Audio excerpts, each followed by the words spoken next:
I'm Josh Paulison, and this is Inspector Josh Investigates TV. I study TV shows for writing lessons based on what their writers did right, and where the story's micro-expressions revealed their flaws. And today, we are looking at Lie to Me, Season 2, Episode 1. I actually was going to look at Season 1 and continue where I had left off before, but Netflix removed Season 1 and I am sad. So anyway, we are going to step into this now, and just to warn you, spoilers are ahead. I hate spoilers. In fact, if you looked at my face right now, you could tell that I'm telling the truth. If you do not like spoilers, please, for your own safety and consideration, stop the episode right now. Today we are going to talk about Season 2, Episode 1, called The Core of It, for Lie to Me. And we are going to discuss the angle. So many times when we are writing, we want to give a good big picture of the ideas that we are presenting. We want to show every side. We want to make sure that people know. I'm not saying that all business people are bad. I am just saying that this business person is bad. I will have a good business person in my story to make sure that people do not think I am narrow-minded. Or we might say, well, I know that there are people with this type of personality. I'm going to put a person with the opposite type of personality so that people think that I am a balanced person, because I don't want anybody to get offended, but the truth is we can never cover every angle. And Lie to Me in this episode does a very good job with that, with a very uncomfortable topic, which we are going to discuss today. This episode of Lie to Me discusses split personality disorder. I know people, and I know people who have had this disorder.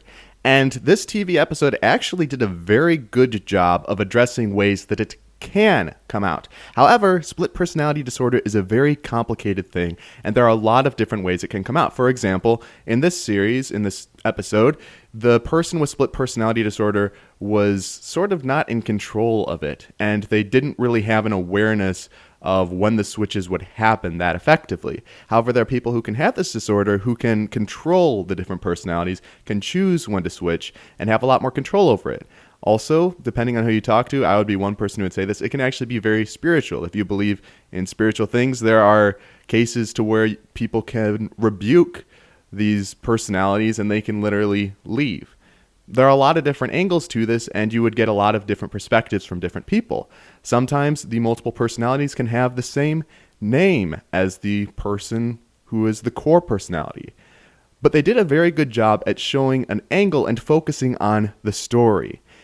If you're ever worried that your character is going to come across as a stereotype and that people will get offended, and it's not always just a stereotype, but kind of a default, well, you know, this is what, if you're worried that people will think that what you are showing is what you believe is the truth in every case, stop right there. What people accept is honest characters. Where stereotypes become a problem is where they're stereotypical.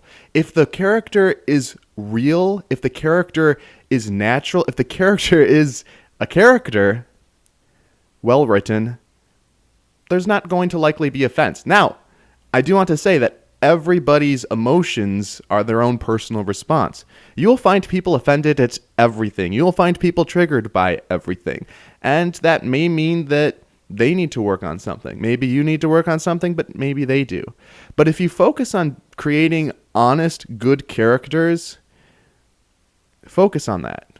Focus on telling the truth.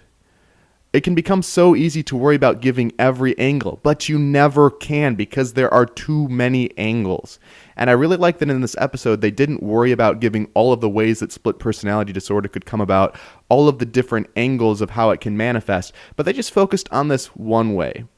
They did give a bit of an insight into how it can come about, where there's reference to the character who had split personality disorder being abused by her grandfather, but there's also other people who didn't undergo that type of abuse who can have it because they hid certain aspects of themselves and they didn't feel like they could let it out. Sometimes the personality seemed completely removed from the person, sometimes it's certain traits that are strengthened. But this episode didn't try, the writers of this episode didn't try to get across every single possibility for how split personality disorder can manifest or how it can come about. My encouragement to you is to not worry about getting across every side of the truth. Instead, focus on your story, tell it with excellence. Because when you are honest, you don't have to worry about whether or not you're telling every side of the truth, because you are telling the truth that is in front of you effectively and powerfully. And we can never tell the whole truth because we don't have the time to tell the whole truth. But if we offer the piece that we have, we can help people grow and develop into whole people. Case closed. Thank you for listening. We'll be back with another investigation tomorrow. Follow me on Twitter or check out my other great story resources on my website. You can find links to each in the episode description. Music by Comfortable Mystery 4 by Kevin MacLeod, Incompetech.com. Licensed under Creative Commons by Attribution 3.0 license. You can find more information in the episode description.